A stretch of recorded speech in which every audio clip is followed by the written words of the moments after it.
नमस्कार, म प्रतिमा चौधरी। नमस्कार, म कावेरी पौडेल। राति 8 बजेको जनता समाचारमा स्वागत छ। सबैभन्दा पहिले प्रमुख समाचार। निर्वाचन आयोगद्वारा जसपाको आधिकारिकता उपेन्द्र यादवको पक्षमा, ठाकुर पक्षले नयाँ नामको पार्टी दर्ता गर्नुपर्ने। विदेशबाट बेखर्ची भई फर्किएका नागरिकको क्वारेन्टिन खर्च सरकारले बेहोर्ने, चैत्रसम्ममा 2 करोड 15 लाखलाई खोप उपलब्ध गराइने। नेकपा एमाले माधव कुमार नेपाल पक्षले पार्टी एकताका लागि थप प्रयास गर्ने, एकता बिथोलिने गरी अभिव्यक्ति नदिन शीर्ष नेतालाई आग्रह। चट्याङसहितको भीषण वर्षाका कारण लन्डनका विभिन्न क्षेत्रको जनजीवन प्रभावित, यातायात सेवा पनि अवरुद्ध। र एएफसी महिला एसियन कप 2022मा छनौटका लागि नेपाली फुटबल टोली तयारीमा व्यस्त।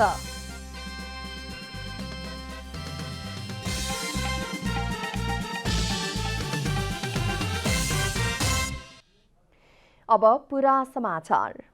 निर्वाचन आयोगले जनता समाजवादी पार्टीको आधिकारिकता उपेन्द्र यादव पक्षलाई दिने फैसला गरेको छ। महन्त ठाकुर पक्षलाई अर्को दल दर्ताका लागि आह्वान गरेको छ। जनता समाजवादी पार्टी जसपाको उपेन्द्र यादव पक्षलाई निर्वाचन आयोगले आधिकारिकता दिएको छ। यादव पक्षमा केन्द्रीय कार्यकारिणी समितिका बहुमत सदस्य भएकाले आयोगले उपेन्द्र यादव पक्षलाई आधिकारिकता दिएको हो। सोमबार निर्वाचन आयोगमा जसपाको उपेन्द्र यादव पक्ष र महन्त ठाकुर पक्षमा सशरीर उपस्थित भएर हस्ताक्षर शनाखत गराउँदा उपेन्द्र यादव पक्षमा बहुमत देखिएसँगै यादव पक्षलाई नै आधिकारिकता दिएको आयोगका प्रवक्ता राजकुमार श्रेष्ठले बताउनुभयो। केन्द्रीय कार्यकारिणी समितिको सदस्यहरूमध्ये बहुमत सदस्यहरूको समर्थन रहेको उपेन्द्र यादव पक्षको समूहले आधिकारिकता अथवा मान्यता पाउने इजलासले ठहर गरेको छ र अर्को पक्षलाई छुट्टै दल गठन गर्नका निम्ति अवसर आयोगले दिएको छ, इजलासले दिएको छ। आयोगले 51 सदस्यीय कार्यकारिणी समितिलाई आधिकारिक मान्दै अध्यक्ष उपेन्द्र यादव र अर्का अध्यक्ष महन्त ठाकुरको पक्षमा हेड काउन्ट गरेको थियो। 51 सदस्यीय मध्ये रेशम चौधरी तटस्थ बस्नु भएको थियो। डिल्ली बजार कारागारमा रहनुभएका चौधरीलाई कडा सुरक्षाका बीच आयोगमा उपस्थित गराइएको थियो, तर उहाँले दुवै पक्षमा शनाखत गर्नु भएन। पक्ष विपक्षमा भएका 51 मध्ये यादवको पक्षमा 34 जना र ठाकुरको पक्षमा 16 जना कार्यकारिणी सदस्यले हस्ताक्षर गरेका थिए। उहाँहरूले विगतमा गरेका गल्तीहरू, विगतमा गरेका कमी कमजोरीहरूको लागि यही निर्वाचनको कार्यालयमा निर्वाचन आयोगले हामीलाई दुईटै पक्षलाई बोलाउँदाखेरि हामीले उहाँहरूलाई राखेका थियौँ। त्यो दिन हाम्रो सम्भावना मिल्ने सम्भावना थियो र हामी अधिकारिताको लागि गरेका हौँ। हाम्रो पार्टी फुटेको होइन, केही व्यक्तिहरू जानुभएको छ। आयोगको यादव पक्षलाई आधिकारिकता दिने निर्णय गरेपछि ठाकुर पक्षलाई नयाँ नाम र नयाँ चुनाव चिन्ह सहित आउन निर्वाचन आयोगले मौका दिएको छ। उपेन्द्र यादव पक्षमा नरहेका सांसदले जसपा छोडेमा उनीहरूलाई कारवाही गर्न राजनैतिक दल सम्बन्धी ऐन आकर्षित हुने वा नहुने बारे फैसलामा मौन छ। आयोगले अन्य कुरामा आफूहरूको भूमिका नहुने उल्लेख गरेको छ। क्यामेरामा साजन थापाका साथ कमला हमाल, काठमाडौँ। डिपोटेसन सेन्टर मार्फत फिर्ता भएका जेलमुक्त भएका र बेखर्ची भई नेपाल फर्किएका नेपाली नागरिकहरूलाई लाग्ने क्वारेन्टिन खर्च नेपाल सरकारले बेहोर्ने भएको छ।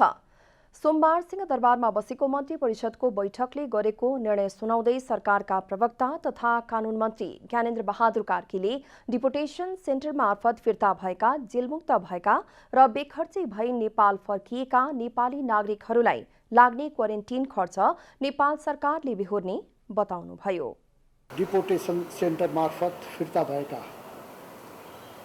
जेलमुक्त भएका र बेखर्ची भई नेपाल फर्किएका नेपाली नागरिकहरूको लागि लाग्ने क्वारेन्टाइन खर्च नेपाल सरकारले बेहोर्ने।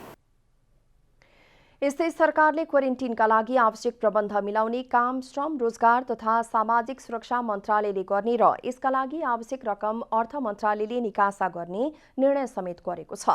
बैठकमा राष्ट्र ऋण 5औं संशोधन नियमावली 2078 र ऋणको प्राथमिक तथा दोस्रो बजार तेस्रो संशोधन नियमावली 2078 स्वीकृत गरी विश्व व्यावसायिक समूहको अन्तर्राष्ट्रिय विकास संस्था मार्फत आयोजना सञ्चालन गर्न ऋण स्वरूप प्राप्त हुने अमेरिकी डलर 60 मिलियन बराबरको ऋण सहायता स्वीकार गरेको छ। स्वास्थ्य तथा जनसङ्ख्या राज्यमन्त्री उमेश श्रेष्ठले सरकारको पहिलो प्राथमिकता कोभिड-19 विरुद्धको खोप उपलब्ध गराउने रहेको बताउनु भएको छ। आज प्रतिनिधि सभा अन्तर्गतको शिक्षा तथा स्वास्थ्य समितिमा बोल्दै राज्यमन्त्री श्रेष्ठले अनुदान ऋण अथवा किनेरै भए पनि सबै नेपालीलाई खोप उपलब्ध गराइने बताउनुभयो। सोमबार प्रतिनिधि सभा अन्तर्गतको शिक्षा तथा स्वास्थ्य समितिमा बोल्दै स्वास्थ्य तथा जनसङ्ख्या राज्य मन्त्री उमेश श्रेष्ठले सरकारको प्राथमिकता कोभिड-19 विरुद्धको खोप उपलब्धता गराउने भएकाले अनुदान ऋण अथवा किनेरै भए पनि सबै नागरिकलाई खोप उपलब्ध गराइने बताउनु भएको छ। उहाँले आइतबार एडिबी र विश्व बैंकसँग ऋण लिनका लागि हस्ताक्षर गरेको पनि जानकारी दिनुभयो। खोप सेन्टरहरू चाहिँ धेरै ठाउँमा बनाउनु जरुरी छ। अहिले भएको सेन्टरहरूमा पनि बढीभन्दा बढी बनाएर लैजाने, बढीभन्दा अझै यसलाई व्यवस्थित गर्ने, अझै चाहिँ भन्नु यो किन्नको लागि सबै पक्ष भनौँ सरकारसित पनि गर्ने, डिप्लोमेसी पहल पनि गर्ने, प्राइभेट सेक्टरले ल्याउन सक्छ भने प्राइभेट सेक्टरलाई पनि हामीले इन्करेज गरेर जसरी हुन्छ हामीसित खोप हुनु पर्छ। राज्य मन्त्री श्रेष्ठले कुन कुन ठाउँमा खोप दिँदैछ भन्ने सम्बन्धमा मन्त्रालयमा कल सेन्टर स्थापना गर्न निर्देशन दिइसकिएको बताउनुभयो। कोभिड विरुद्धको खोप लगाएको प्रमाणित गर्न धेरै भिड भएको भन्दै उहाँले सबै जिल्लाहरूबाट प्रमाणित गर्न सक्ने गरी व्यवस्था मिलाउने पनि बताउनुभयो। कोभिड विरुद्धको खोप लगाएको प्रमाणित गर्न धेरै भिड भएको भन्दै उहाँले सबै जिल्लाहरूबाट प्रमाणित गर्न सक्ने गरी व्यवस्था मिलाउने पनि बताउनुभयो। त्यसै गरी फ्रन्टलाइनमा काम गर्ने सवारी चालक सहचालकदेखि शिक्षकहरूलाई खोपको उपलब्धता गराउने पनि उहाँले बताउनुभयो। 50 वर्षभन्दा माथिकोलाई जस्तो कि एकदमै फ्रन्टलाइनमा काम गर्नेहरू त्यसलाई नम्बर 1 प्रायोरिटी राखेर दिनु पर्यो। अहिले लङ रेन्जको हाम्रो चाहिँ बसहरू चलेको छ। त्यो बसका सारा कन्डक्टरदेखि लिएर ड्राइभरदेखि उनीहरूलाई उपलब्ध गराउनु पर्यो। त्यसको अलावा टिचर्सहरू प्रोफेसरहरू हुन्छन्, उहाँहरूलाई पनि चाहिँ लगाउँदाखेरि कमसेकम चाहिँ 5-10 लाखको चाहिँ हामीलाई आवश्यकता पर्छ। त्यसमा पनि हामीले चाँडोभन्दा चाँडो चाहिँ व्यवस्थापन गर्नु पर्यो। त्यसै गरी बैठकमा बोल्दै स्वास्थ्य सचिव लक्ष्मण अरियालले चैत्र महिनासम्ममा 2 करोड 15 लाखलाई खोप उपलब्ध गराउने रोडम्यापको आधारमा काम गरिरहेको बताउनुभयो। आवश्यक खोप किन्नको लागि प्रक्रिया अगाडि बढाइरहेको पनि उहाँले बताउनुभयो। 2 करोड 15 लाख मान्छेलाई हामी 18 वर्षभन्दा माथिकालाई खोप लगाउनु पर्ने हुन्छ र त्योभन्दा माथि 12 वर्षदेखि 18 वर्षको उमेर समूहको करिब 49 लाख मान्छेहरू हुनुहुन्छ। त्यो खोप लगाउनको लागि 2 करोड 65 लाख डोजको खोप व्यवस्थापन गर्नुपर्ने हुन्छ र पछि शुक्रबारसम्म हामीसँग चाहिँ करिब 97 लाख डोज खोप चाहिँ हामीसँग हुन्छ। अनि 8 लाख डोज खोप आउनु बाँकी छ र हामी अर्को 60 लाख डोजको खोप खरिद प्रक्रिया पनि अगाडि बढाइसकेका छौँ। स्वास्थ्य मन्त्रालय अन्तर्गत स्वास्थ्य आपतकालीन केन्द्रका संयोजक डाक्टर गुडराज लोहनीले हालसम्म कोभिड-19 विरुद्धको खोपको पहिलो मात्रा 34,05,154 जनालाई लगाइएको र 14,30,416 जनालाई दुवै मात्रा खोप लगाइएको बताउनुभयो। 72% जुन पपुलेसन भन्यौँ हामीले लगाउनु पर्ने 18 वर्ष माथिको कुराहरू गर्दाखेरि त्यो 2 करोड 15 लाख हुन्छ र पछिल्लो समय 12 वर्षदेखि 18 वर्षसम्मको उमेरको मान्छे पनि त्यहाँ 49 लाख त्यो सङ्ख्यामा छ। त्यसले गर्दाखेरि 2 करोड 65 लाख जनसङ्ख्यालाई खोप लगाउने टोटल टार्गेट अहिलेसम्मको साइन्सले विकास गरेपछि पछि बच्चाहरूलाई लगाउने कुराहरू अध्ययनले बताउला। अहिलेको चाहिँ 2 करोड 65 लाख जनसङ्ख्यालाई खोप लगाउनु पनि हाम्रो दायित्व रहेको छ। उहाँले असोज मसान्तभित्र थप 1 करोड 5,48,000 मात्रा खोप कोभ्याक्स सुविधा अन्तर्गत वैदेशिक अनुदान र खरिद मार्फत नेपाल आउने पनि बताउनुभयो। नेकपा एमाले माधव नेपाल पक्षले पार्टी एकताका लागि थप प्रयास गर्ने निष्कर्ष निकालेको छ। माधव नेपाल पक्षीय नेताहरूको आइतबार र सोमबार काठमाडौँको बुद्धनगर स्थित क्वालिटी ब्याङ्केटमा बसेको स्थायी समितिका नेताहरूको बैठकले पार्टी एकताका लागि भइरहेका प्रयासहरू सकारात्मक रहेको बताएका छन्। बैठकले पार्टी एकताका लागि भइरहेको प्रयासलाई बिथोलिने गरी अभिव्यक्ति नदिन पार्टीका अध्यक्ष केपी शर्मा ओली र वरिष्ठ नेता नेपाललाई आग्रह समेत गरेको छ।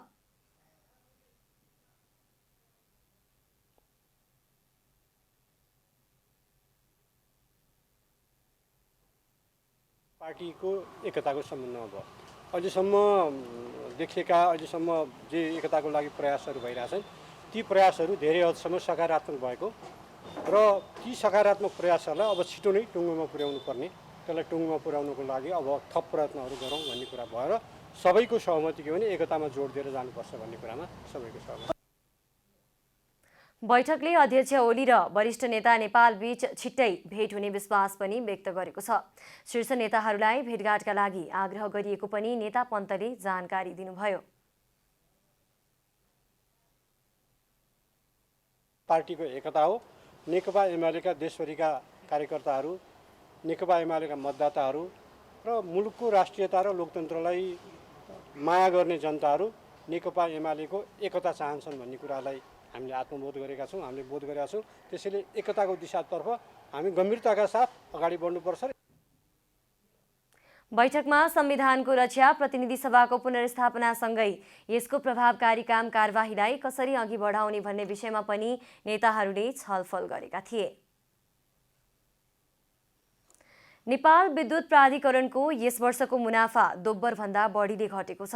गत वर्ष 11 अर्ब 6 करोड नाफा कमाएको प्राधिकरणले आर्थिक वर्ष 2077-78 को नाफा 5 अर्बमा झर्ने आंकलन गरेको छ।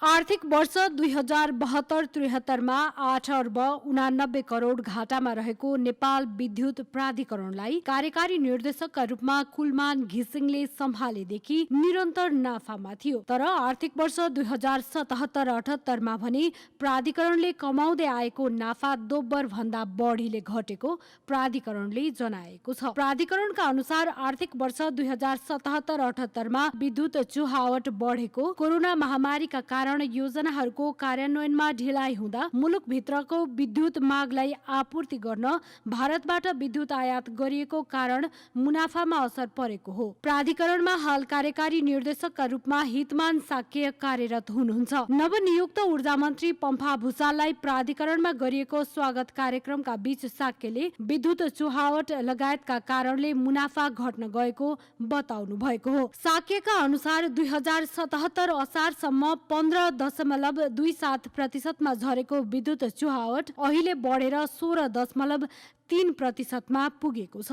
यो वर्ष विद्युत चुहावट 14.5% मा झर्ने लक्ष्य थियो, तर त्यसको विपरीत फेरि चुहावट उकालो लाग्न थालेको छ। आर्थिक वर्ष 2072-73 मा 25.78% रहेको विद्युत चुहावट त्यसपछिका वर्षहरूमा निरन्तर घटाएर गत वर्षसम्म 15.27% मा झरेको थियो। 4 वर्षमा करिब 11% सम्मको चुहावट कम हुँदा प्राधिकरणलाई वित्तीय रूपमा करिब 8 अर्ब रुपैयाँ फाइदा भएको थियो। प्राधिकरणले आर्थिक वर्ष 2073-74 मा 1 अर्ब 47 करोड, 74-75 मा 2 अर्ब 85 करोड, 75-76 मा 9 अर्ब 81 करोड मुनाफा कमाएको थियो। निरन्तर लोड सेडिङको मारमा रहेको जनतालाई घिसिङको कुशल व्यवस्थापकीय क्षमताले 2075 साल वैशाखबाट लोड सेडिङ मुक्त बनाउन सफल रह्यो। नेपाल विद्युत प्राधिकरण सार्वजनिक संस्थानहरूमा सबैभन्दा ठूलो कर्मचारी पूर्वाधार कभरेज कार्यक्षेत्र भएको संस्थान हो। प्राधिकरणमा कर्मचारी व्यवस्थापनदेखि यसका प्राविधिक र व्यवस्थापकीय पाटो चुस्त दुरुस्त बनाउँदै मुनाफा आर्जन गर्नु चुनौतीपूर्ण छ। क्यामेरा ब्युरोका साथ रूपा घिमिरे, काठमाडौँ। जनता समाचारमा अब छोटो विश्राम।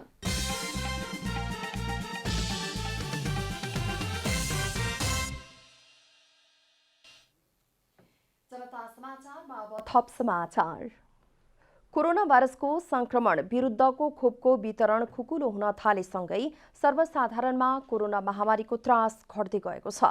अनावश्यक भिडभाड र सामाजिक घुइँचोले कोरोना संक्रमणको तेस्रो लहर पनि नजिकिने देखिन्छ। सरकारले असोजसम्ममा 1/3 र यो वर्षभित्रमा सबै जनसङ्ख्यालाई खोप लगाउने बताएको भए पनि सर्वसाधारणको लापरवाहीले यसै बीचमा कतै महामारी पुनः उत्कर्षमा पुग्ने त होइन भन्ने डर उत्पन्न गरेको छ। खोप केन्द्रमा हुने गरेको घुइँचो र सम्मुखमा आएका ठूला चाडपर्वले समेत संक्रमणको खतरा बढाएको छ। त्यस्तै डाक्टर फणीन्द्र बरालले खोपको आशमा जनताको लापरवाही बढिरहेको, खोप केन्द्रहरूमा समेत घुइँचो देखिने गरेकोमा सरकारलाई दोस्रो डोजको सुनिश्चितता नभई आउने सबै खोप पहिलो चरणमा नै लगाउने कार्य गर्न सहज नहुने बताउँदै सतर्कता अपनाउन आग्रह गर्नुभएको छ। अहिले हामीसँग उपलब्ध भएको खोपलाई बिस्तारै लगाउँदै जाने र अब दोस्रो डोजको चाहिँ अहिले अब जो पहिलो डोज लगाउने मान्छेलाई दोस्रो डोज सुनिश्चित गर्नैपर्छ सरकारले। त्यसकारणले सुनिश्चित नभइकन भटाभट लाउने र अनि अर्को चाहिँ आउँदै गर्छ भन्न पनि मिल्दैन। ग्रिन सिटी अस्पतालका अध्यक्ष लोकबहादुर टन्डनले आएका खोपलाई समेत जतिसक्दो चाँडो जनतालाई लगाउनु पर्नेमा सरकारले ढिलाइ गरेको, बरु निजी अस्पतालमा खोप कार्यक्रम सञ्चालन गर्न निकटस्थलाई छान्ने कार्य गरेको जिकिर गर्नुभयो। प्राइभेट सेक्टरहरूले अहिलेको यो कोभिडको बेलामा जुन हिसाबबाट चाहिँ सरकारलाई सहयोग गर्यो, अहिले पनि यो खोपमा पनि प्राइभेट सेक्टरहरूले चाहिँ सहयोग गर्न सक्छ। तर यसमा अलिकति भाइबन्दी भएको हो कि भन्ने चाहिँ मैले महसुस गरिरहेको छु। निजामती अस्पतालका कार्यकारी प्रमुख डाक्टर विधान पौडेलले सरकारले तेस्रो लहरको जोखिमलाई आकलन गर्दै बेड, सिलिन्डर जस्ता कुराहरू तयारी अवस्थामा राख्न भनेकोमा प्राय बेडहरू नन कोभिडका बिरामीले भरिएको भए पनि सरकारले नन कोभिडका लागि डेडिकेटेड अस्पताल तोकेकाले खाली गर्न समस्या नहुने बताउनु भएको छ। पहिला भएका बेडहरू अहिले चाहिँ नन कोभिडले भरिएका छन् होइन। कोभिडका बिरामीहरू अब खुम्चिएर बसेका छ। अब कोभिडको बिरामीहरू आयो भनेदेखि त्यो पुरानो स्थितिमा जसरी थियौँ हामी उही स्थितिमा हामी चाहिँ खोल्छौँ। किन भन्दाखेरि नन कोभिडलाई चाहिँ हामी विस्थापित गर्छौँ होइन। नन कोभिडका बिरामीहरूले चाहिँ उनीहरू मार्न पर्छन्, उनीहरूले सेवा पाउनु पर्ने होइन। कोभिडका लागि त्यस्तो नन कोभिडले त मार्नु पर्ने हो होइन। त्यसको पनि सरकारले चाहिँ व्यवस्था गरिसकेका छ होइन। विभिन्न हस्पिटलहरूमालाई चाहिँ नन कोभिड बनाइसकेका छ होइन। दोस्रो डोजको सुनिश्चितता गरेर आउने तय भएका सबै 90 लाख खोप चाडपर्वको कोलाहलभन्दा पहिले नै लाउने कसरतमा सरकार अग्रसर हुनुपर्ने देखिन्छ। पूर्ण रूपमा दोस्रो डोजको खोप पाउने सुनिश्चितता नभएसम्म आएका केही लाख खोपको आशमा सर्वसाधारणले बढ्दो लापरवाही गर्नु घातक हुने देखिन्छ। क्यामेरामा विष्णु थापाका साथ विकास पौडेल, काठमाडौँ। ऊर्जा, जलस्रोत तथा सिंचाई मन्त्री पम्फा भुषालले गरिबीको रेखामुनि रहेका जनतालाई निशुल्क विद्युत उपलब्ध गराउने बताउनु भएको छ। आज सिंहदरबार स्थित आफ्नै कार्यकक्षमा पत्रकार सम्मेलन गरी वहाँले गरिबीको रेखामुनि रहेका जनतालाई निशुल्क विद्युत दिने गरी गृह कार्य गरिसकेको जानकारी दिनुभयो। मन्त्री भुषालले विद्युत महसुल सस्तो बनाउने योजना पनि अघि सारेको बताउनु भएको छ। आर्थिक क्षेत्रको विकासमा लाग्ने उद्योग, कल कारखाना, व्यवसायका लागि पनि विद्युत महसुल सस्तो गरेर जान उपयुक्त हुने उहाँको भनाइ थियो।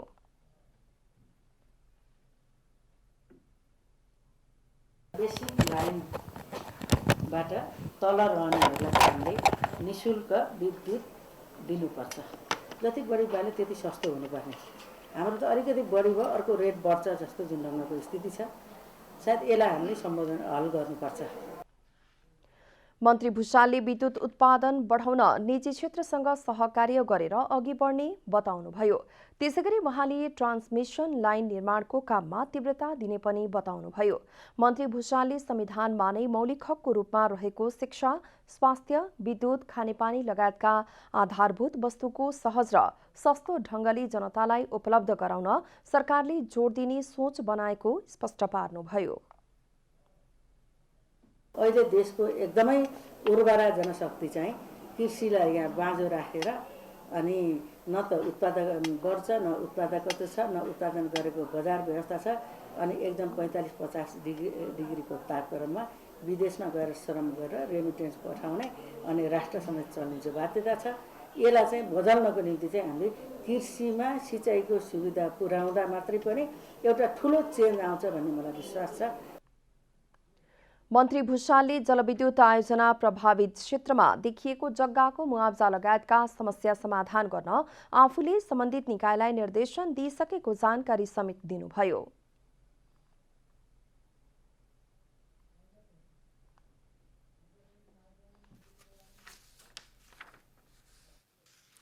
प्रतिनिधि सभाका सांसदहरूले कोरोना बाढी र पहिरो पीडितहरूका लागि गाँस र बाँसको तत्काल व्यवस्था गर्न सरकारसँग माग गरेका छन्। संघीय संसद प्रतिनिधि सभा अन्तर्गतको महिला तथा सामाजिक समितिको सोमबारको बैठकमा बोल्दै नेपाली कांग्रेसकी सांसद सुवर्ण ज्वार्चनले कोरोना बाढी र पहिरो पीडितहरू भोकभोकै मर्ने अवस्था आएको उल्लेख गर्दै उनीहरूका लागि आवश्यक गाँस र बाँसको व्यवस्था तत्काल गर्न सरकारसँग माग गर्नुभयो। विस्थापित भएका मान्छेहरू, कोरोनाले मरेका छन् र बाँचेका मान्छेहरू, बाढी पीडितमा परेका मान्छेहरू, बाँस छैन, गाँस छैन, त्यो अवस्था छ। त्यो सबै जानेको कुरा। त्यसकारणले अब तिनीहरूको लागि हामीले केही गर्न सकिन्छ कि? नेकपा एमालेकी सांसद एवं पूर्व मन्त्री थम्माया थापाले कोरोनाको तेस्रो लहर आउन नदिन सरकारलाई सचेत गराउनुभयो। बालबालिकाहरू दुर्व्यसनीमा फस्ने क्रम कोरोना कालमा झनै बढ्दै गएको उल्लेख गर्दै उहाँले त्यसो हुन नदिन सरकार सजग हुनुपर्ने स्पष्ट पार्नुभयो।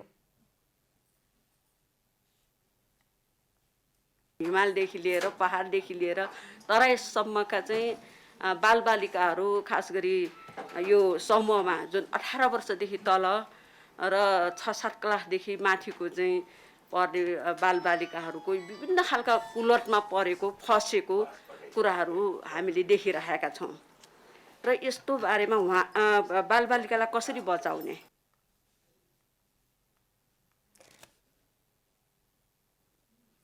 समितिकी अर्का सदस्य एवं कांग्रेस सांसद हीरा गुरुङले बालिकाहरूमाथि बलात्कारपछि हत्या गर्ने क्रम बढिरहेकोमा आक्रोश व्यक्त गर्दै पीडितलाई न्याय दिने काममा ढिलाइ नगर्न सरकारको गम्भीर ध्यानाकर्षण गराउनुभयो। उहाँले बलात्कारपछि हत्या गरिएकी निर्मला पन्तको परिवारले अझै न्याय नपाएको दृष्टान्त समितिको बैठकमा पेश गर्दै पीडितलाई न्याय दिने काममा सरकार गम्भीर नभएको आरोप समेत लगाउनुभयो। चाहिँ हत्या पछाडि उनीहरूको चाहिँ बलात्कार पछाडि हत्या हुन्छ, महिलाहरू हिंसामा परिरहेछन्। कोही महिलाहरू चाहिँ दाइजोको नाममा, कोही बोक्सीको नाममा, यसरी हरेक महिलाहरूमाथि पीडा र महिलाहरूलाई अन्याय भइरहेछ। तर त्यो समिति किन मन्छ? समिति किन यसरी अगाडि बढेको? जहाँ घटना घट्छ त्यो समिति किन पुग्न नसकेको? समितिले किन चाहिँ चासो दिन नसकेको? बैठकमा अमृता थापा मगर, बिमला विश्वकर्मा लगायतका सांसदहरूले सामाजिक कलङ्कको रूपमा रहेको छौपडी प्रथा, बोक्सी, दाइजो दिने जस्ता काममा अन्त्य गर्न सामाजिक अभियान नै चलाएर अघि बढ्न सरकारको ध्यानाकर्षण गराएका थिए।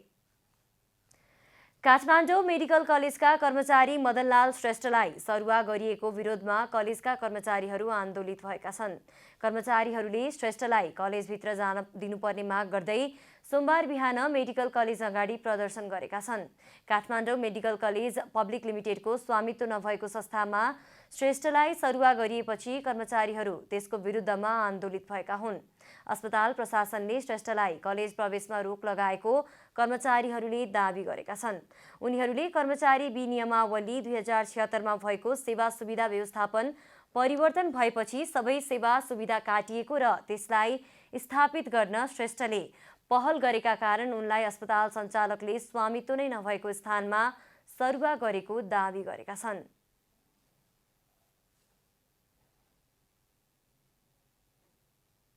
हाम्रो कर्मचारी विनियमावली 2067 मा भएको सेवा सुविधा व्यवस्थापन, नयाँ व्यवस्थापन परिवर्तन भएपछि सेवा सुविधाहरू सबै काटिएको थियो। हामीले शान्तिपूर्ण कानुनी प्रक्रियामा गएर त्यो सेवा सुविधालाई स्थापित गर्ने प्रयत्न गऱ्यौँ। स्थापित गर्ने प्रयत्न गर्दा गर्दै हाम्रो ट्रेड युनियनको नेता मदनलाल श्रेष्ठलाई सरुवा गरियो।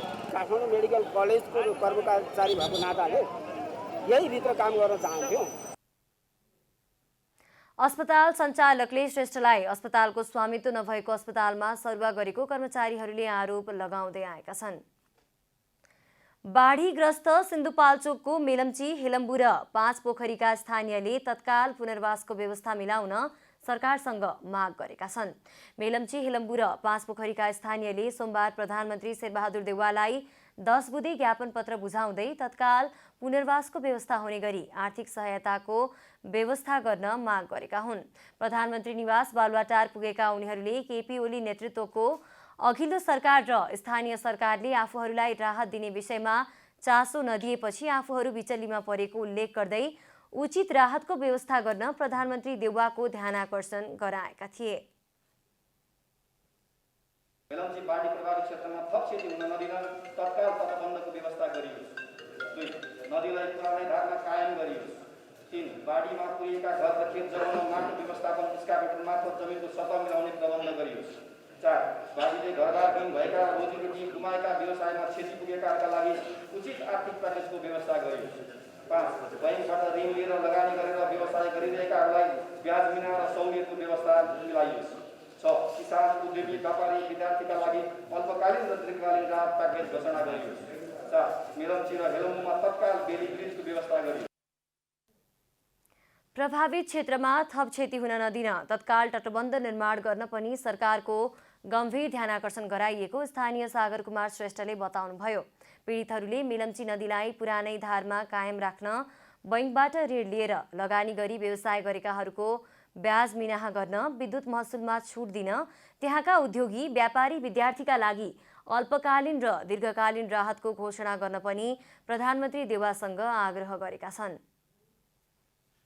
उनीहरूले सरकारले सिन्धुपाल्चोकलाई विपदग्रस्त क्षेत्र घोषणा गरेकोमा धन्यवाद समेत दिएका थिए। गत असार 1 गते आएको बाढीमा परि मेलम्ची, हेलम्बु र पाँचपोखरीमा दर्जनौको ज्यान गएको थियो भने कयौं घरबारविहीन हुनुका साथै उनीहरूको हजारौं रोपनी खेतीयोग्य जमिन बगरमा परिणत भएको थियो। अब आर्थिक समाचार।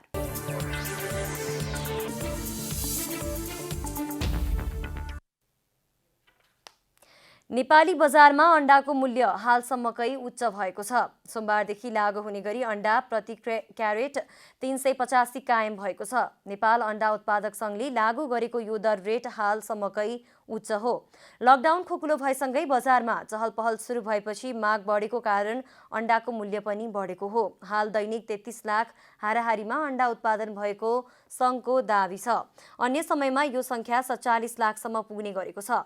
निषेधाज्ञाका समयमा अण्डाको भाव प्रति क्यारेट 330 सम्म झरेको थियो।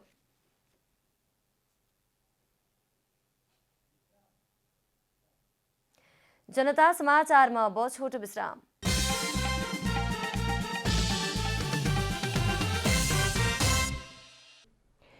जनता समाचारमा अब अन्तर्राष्ट्रिय समाचार। अनियन्त्रित डढेलो तथा विनाशकारी बाढीका कारण विश्वका विभिन्न देश प्रभावित भएकोले जलवायु सम्बन्धी महत्त्वपूर्ण अध्ययनलाई निष्कर्ष दिन जलवायु वैज्ञानिकहरूले छलफल गर्ने भएका छन्। इन्टरगभर्मेन्टल प्यानल अन क्लाइमेट चेन्ज आइपिसिसीले विश्वव्यापी रूपमा भइरहेको तापमान वृद्धिको अवस्थाका सम्बन्धमा विस्तृत अध्ययन प्रतिवेदन तयार पार्दैछ। सोही अध्ययनको निष्कर्ष तय गर्नका लागि सोमबार विश्वभरका वैज्ञानिकहरूबीच छलफल हुने भएको हो। भर्चुअल माध्यमबाट हुने छलफलमा विश्वका करिब 200 देशका प्रतिनिधिहरू सहभागी हुने अन्तर्राष्ट्रिय सञ्चार माध्यमहरूले जनाएका छन्। अनुसन्धानकर्ताहरूले यो छलफलबाट 40 पृष्ठ लामो अध्ययनको सारसंक्षेप सार्वजनिक गर्नेछन्। सो सारसंक्षेप सहितको प्रतिवेदन आउँदो नोभेम्बरमा जलवायु परिवर्तन सम्बन्धी सम्मेलनका लागि ग्लासगोमा भेला हुने विश्वका नेताहरू तथा योजनाकारहरूका लागि निर्देशक बन्ने अपेक्षा छ। यस वर्ष अमेरिका र क्यानाडामा अत्यधिक गर्मी तथा जर्मनी, बेल्जियम सहित युरोपका देश तथा भारत, नेपाल, चीन सहितका एसियाली देशमा भएको भारी वर्षा र बाढीका घटनाहरूको बारेमा छलफल केन्द्रित रहनेछ। चट्याङ सहितको भीषण वर्षाका कारण लन्डनको विभिन्न क्षेत्रमा बाढी आउँदा जनजीवन प्रभावित भएको छ। पानी तीव्र गतिमा बढ्न थालेसँगै लन्डनका विभिन्न सडकमा यातायात सेवा अवरुद्ध भएको तथा अन्डरग्राउन्ड मार्गहरू प्रभावित भएको बीबीसीले जनाएको छ। बाढीका कारण बाटो अवरुद्ध हुनुका साथै घरका तल्लो वा अन्डरग्राउन्डमा पानी पसेको हो। बाढीका कारण आपतकालीन विभागहरू प्रभावित भएपछि पूर्वी लन्डनका 2 अस्पतालहरू हिप्स क्रस र न्युहमले बिरामीहरूलाई टाढा बस्न आग्रह गरेको समाचारमा जनाइएको छ। सरकारी अधिकारीहरूले सर्वसाधारणहरूलाई जोखिमपूर्ण अवस्थामा यात्रा नगर्न सुझाव दिएका छन्। इङ्ल्यान्डको दक्षिण पूर्वी क्षेत्रमा बढी प्रभाव परेको हो। केही क्षेत्रमा 75 देखि 100 मिलिलिटर पानी पर्ने अनुमान गरिएको छ। लन्डन र आसपासका क्षेत्रमा पानी पर्ने र बाढी आउने जोखिम रहेको समाचारमा उल्लेख छ। अब खेलकुद समाचार।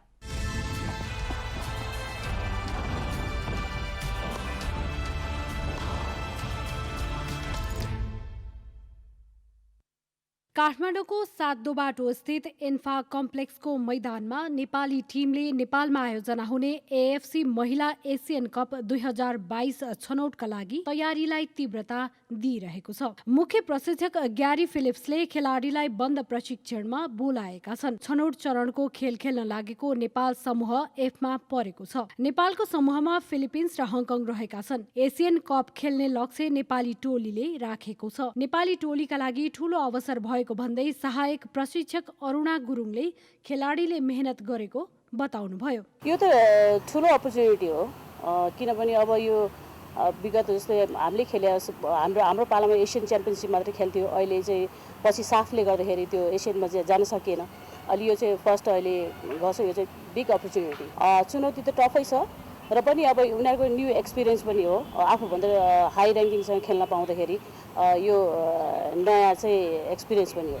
ग्यारी फिलिप्स देश बाहिर रहेकोले एन्फाले चेतन घिमिरे, भगवती राणा मगर र अरुणा गुरुङलाई सहायक प्रशिक्षकमा नियुक्त गरेर तयारीलाई तीव्रता दिइरहेको छ। घरेलु मैदानमा हुने छनौट खेलमा नेपालका लागि नेपाली महिला टोलीले तयारी राम्रो गरिरहेको भन्दै एसियन कपका लागि छनौट हुने आशावादी रहेको कप्तान रेणुका नगरकोटीको भनाइ छ। विपक्षी टोलीलाई त अब हामीले कहिले पनि सानो सम्झिनु कुरै आएन होइन। हामीले अब हाम्रो अपोनेन्ट जहिले पनि हामी के भन्छ भने हाम्रो अपोनेन्टलाई हामीले जहिले पनि एकदमै राम्रै सम्झेर खेल्नुपर्छ। अब हामीले हामीभन्दा सानो भनेर हेपेर खेल्ने पनि कुरा आएन। एक त अब ऱ्याङ्किङ वाइज हामीभन्दा माथि नै छ, तर त्यो भनेर फेरि हामी होपलेस भएर आत्तिएर खेल्ने कुरा पनि छैन। सुरुमा चाहिँ अलिक गाह्रो नै भइरहेको थियो, किनभने यो कोभिडले गरेर हामी त्यो लिग खेलेकोदेखिबाट कोही पनि ट्रेनिङमा थिएन अहिलेसम्मलाई। एकैचोटि यहीँ नेसनल टिमकै ट्रेनिङमा आएर ट्रेनिङ गरेको, त्यही भएर थोरै गाह्रो चाहिँ भइरहेको थियो, तर अहिले चाहिँ रिकभर भइसक्यो। तयारी एकदम राम्रो हुँदैछ। चोटका कारण हाल कतारमा उपचार गराइरहेकी सर्वाधिक गोलकर्ता तथा मुख्य फरवार्ड सावित्रा भण्डारी भने टोलीबाट बाहिर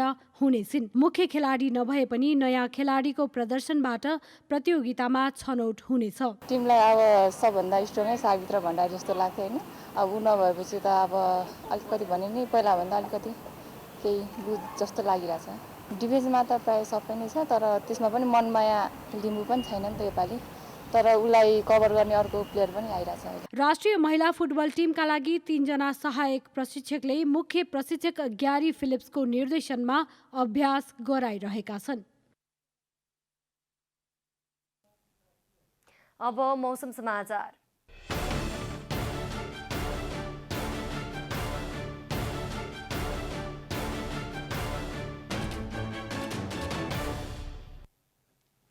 आज दिउँसो देशभर सामान्यदेखि पूर्ण बदली रह्यो। राति देशभर सामान्यदेखि पूर्ण बदली रही धेरै स्थानहरूमा हल्कादेखि मध्यम वर्षाको सम्भावना रहेको जल तथा मौसम विभागले जनाएको छ।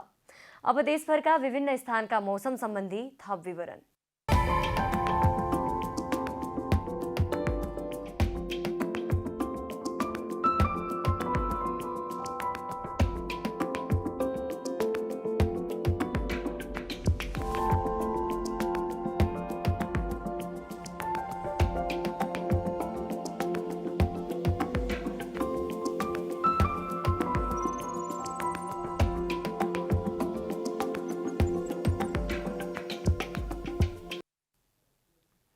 अन्त्यमा आजको डायरी।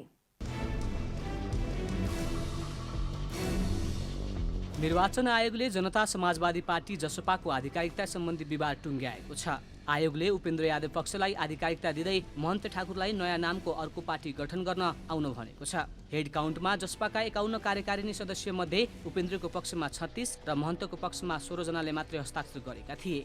त्यस्तै निलम्बित सांसद तथा कार्यकारिणी सदस्य रेशम चौधरी भने तटस्थ बसेका छन्।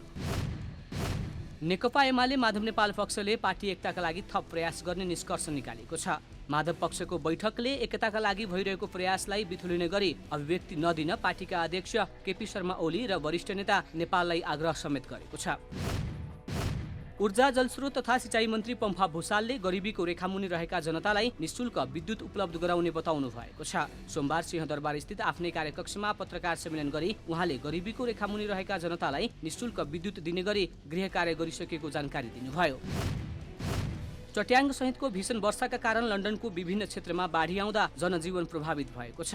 पानी तीव्र गतिमा बढ्न थालेसँगै लन्डनका विभिन्न सडकमा यातायात सेवा अवरुद्ध भएको तथा अन्डरग्राउन्ड मार्गहरू प्रभावित भएको बीबीसीले जनाएको छ। नेपालले अन्तर्राष्ट्रिय टी20 क्रिकेट वरियतामा आयरल्यान्डलाई उछिनेको छ। अन्तर्राष्ट्रिय क्रिकेट काउन्सिल आइसिसीले जारी गरेको नयाँ वरियतामा नेपाल 1 स्थान सुधार गर्दै 12औं स्थानमा उक्लिएको छ।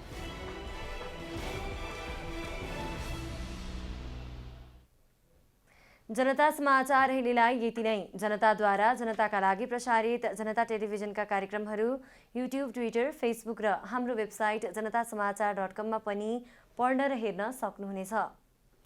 सूचनामा तपाईको सहभागिता, समयमा समाचार हाम्रो प्रतिबद्धता। कोरोना भाइरसको संक्रमणबाट बस्न नियमित रूपमा साबुन पानीले मिचिमिची हात धोऊ। नमस्कार।